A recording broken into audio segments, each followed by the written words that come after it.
Everyone seeks beauty. It's in our heart, it's in our mind, it's in our generative organs. This desire to connect with something lovely,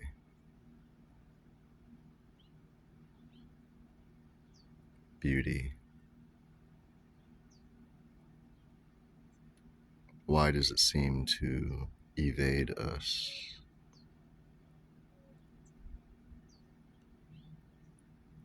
Why do we turn away from it so often when it's ever present and always everywhere?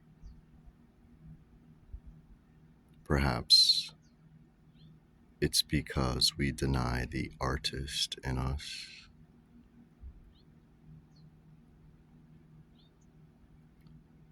Perhaps it's because of the numerous tensions that exist, the tension that pulls one away or towards the most charged, most demanding, most present aspects of our lives. And often, for many, that greatest charge is in pain or in suffering.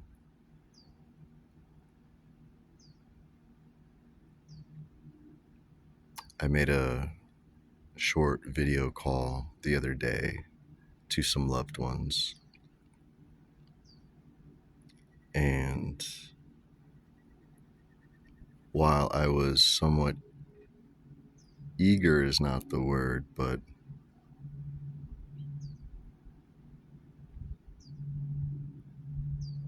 predisposed to sharing in delight with them, I sensed immediately that too much joy was not welcome or was not readily accessible to their current state of mind. Instead, which tends to be the case if you pay attention to almost 90% or more of conversations that are had these days, it's often centered on or bringing attention to or reiterating, re-storytelling, re-enlivening, recoloring the negative aspects of one's life, which is not wrong or right. It is what it is. But it is choice. There are options. And failure to see those options is pretty hellacious.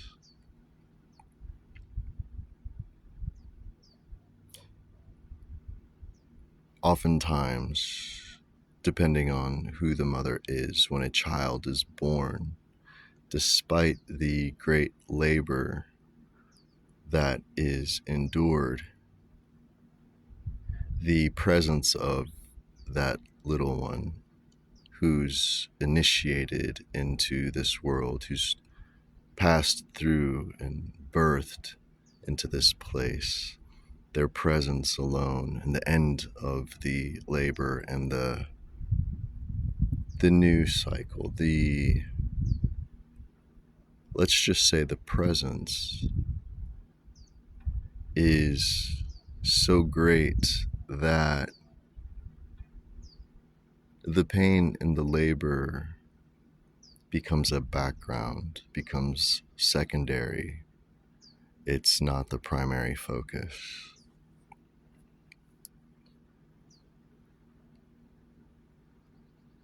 And in every moment, I challenge myself and whomever's open to playing with this challenge to find the newborn in the moment,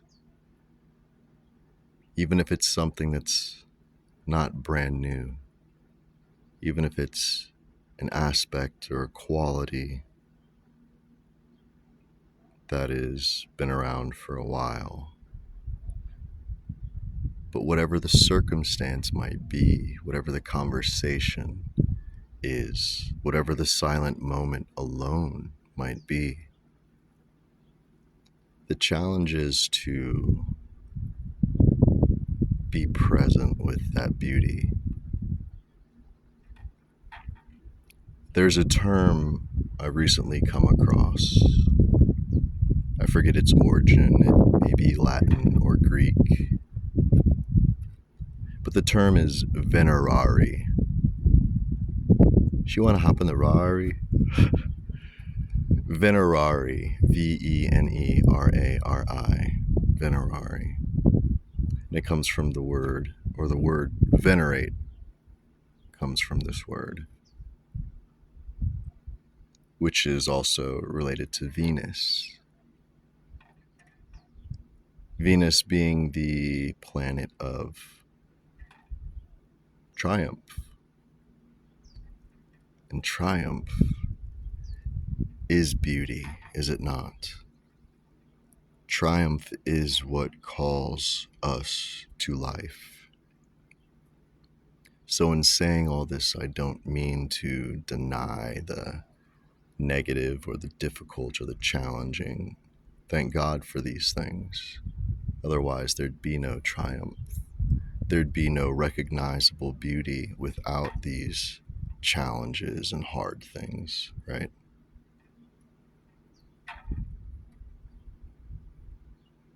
But where's the focus?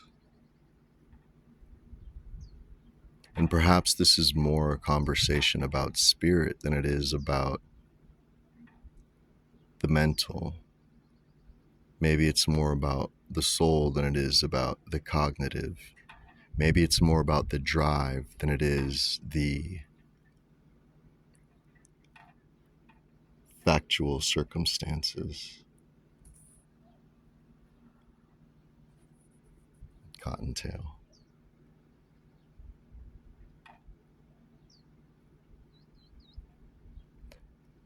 In Venerari, I enjoy connecting with those who have a spirit of triumph. I enjoy connecting with those whom, despite the difficulties and the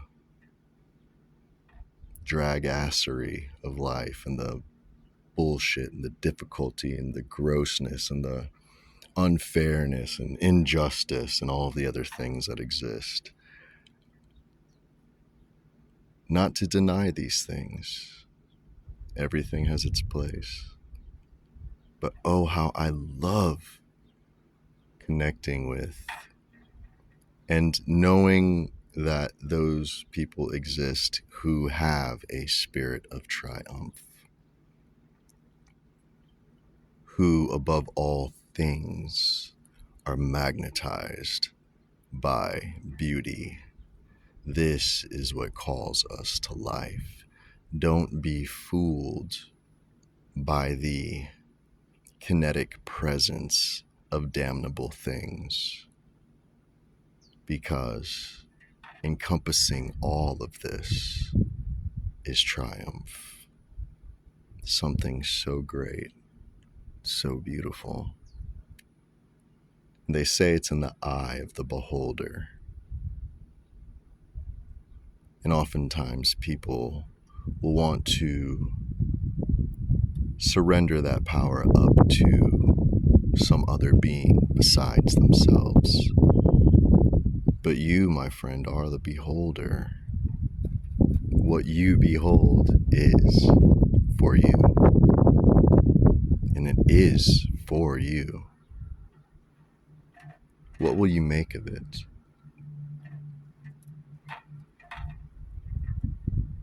there's different groups, which I'm not always keen about, but there are orders and gatherings and bodies of common minds that are almost wholly militants in the sense of fighting for this beauty, fighting for this gorgeous, rapturous love of life. And I count myself as one of those.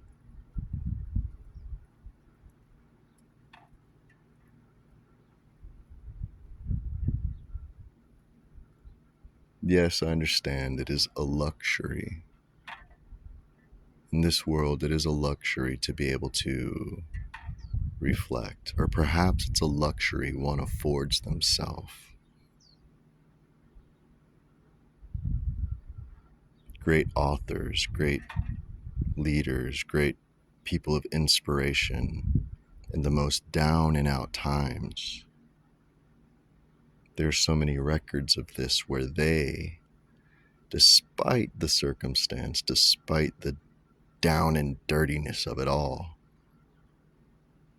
being the beholder that they are or were, drew up something from the well, a well that goes deeper than the deepest hell,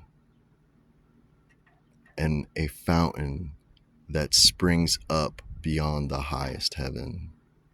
And to find yourself somewhere in that stream, somewhere in that fluidity of creativity, because that's what you are, creator. There's nothing that comes to you, that comes to your consciousness, that comes to your life without some degree of your creative act involved. And oftentimes people will, rightly so, look at the logic in that and say, well, I had nothing to do with this accident or that person's response or reaction, or it's true. Not directly, not necessarily. But as soon as it comes into your frame, it's then a part of your picture. And you are the artist. Whether that's the furthest thing from your mind or not, some people think I'm not an artist. The same way some people think I'm not a scientist. And I would argue, yes, you are. You're all of these things.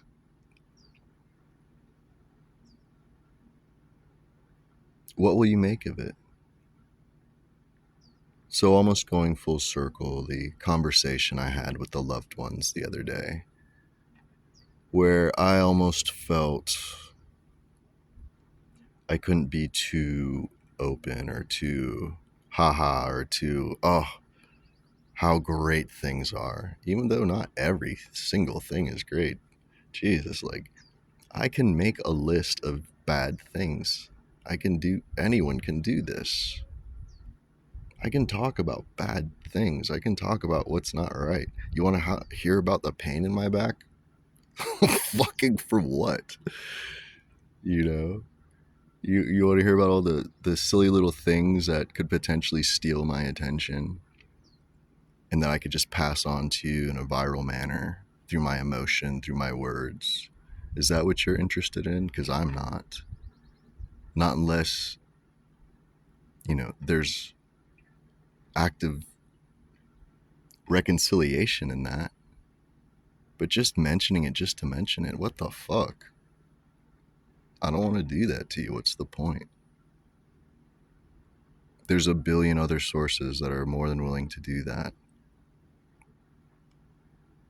I'm happy to call to light which I desire to see more of. And I fuck it up all the time. I don't say this like Oh, I always get it right. You should too. No, I'm a dumbass. I screw up all the time. But I take that with grace, and I don't say that in a judgment way, like that's all I am, like I'm condemned to that. It's not what I mean. When I call someone a dumbass, I'm not condemning you. I'm just saying, look, that thing you're doing is fucking stupid, okay? But again, observe how even what we're chatting about now, it could be made into anything depending on the imagination of the speaker, of the beholder. Train up your imagination, my friends. It is imbued with such beauty that you would cry for the rest of your life from the joy and sorrow found within it. Joy and sorrow maybe being polar opposites, maybe being exactly the same. That's another mystery for another time. But in saying all of this, without having too much purpose, without having too much, what's that word? I hope to be less contrived in my life, because all of my contrivances complicate unnecessarily. All of my contrivances interrupt the flowing beauty that is. And my life is limited. And the work that I desire to do, desire being the core of beauty, that's all beauty is desire to come to completion, to come into fuller knowing, into fuller expression, to freer mobility of the breath of life. That's my desire. And for years I wouldn't make videos and I wouldn't take certain actions because everything didn't add up the way I overly analyzed that it should. And that's a great disservice.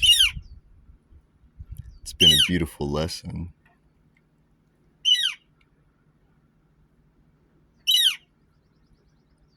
Turtle dove. Or the ring-necked dove.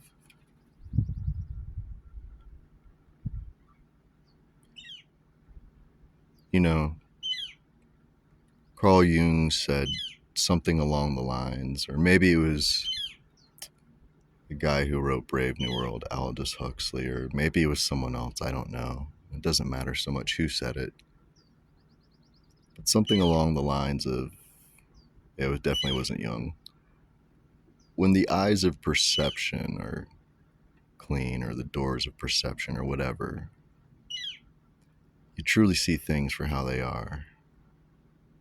And then who is it, Anais Nin, who said something like, we don't see things as they are, we see them how we are.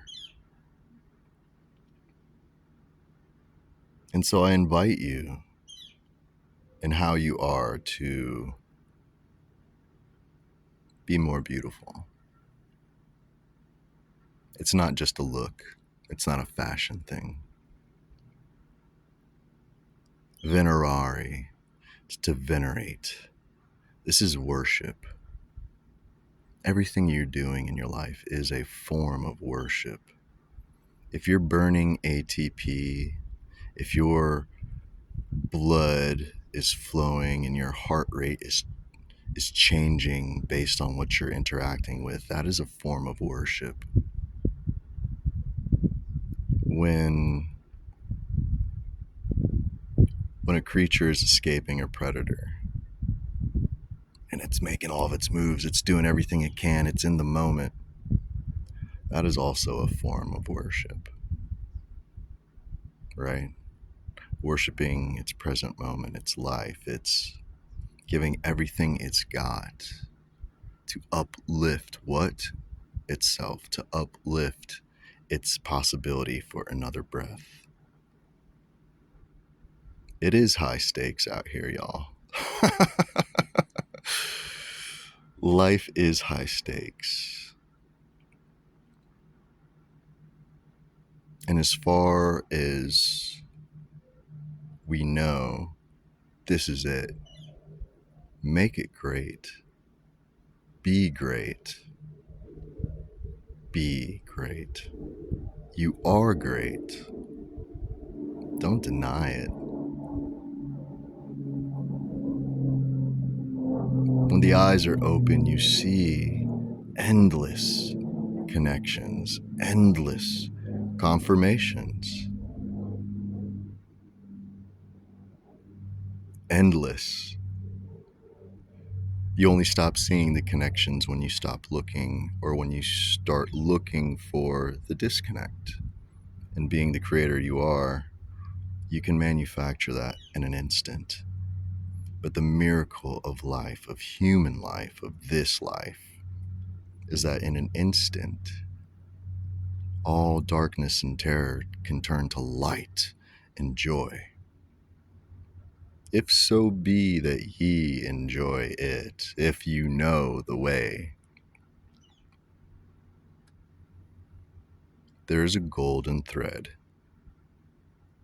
and it runs through you, and it connects you to all that is worthy of triumph, of victory, of beauty. And I will leave you with that for today.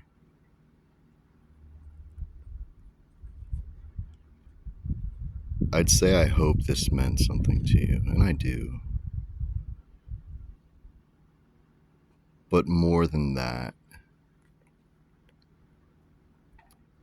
I wish to be, or am rather, satisfied in knowing that I've done what I felt the need to do,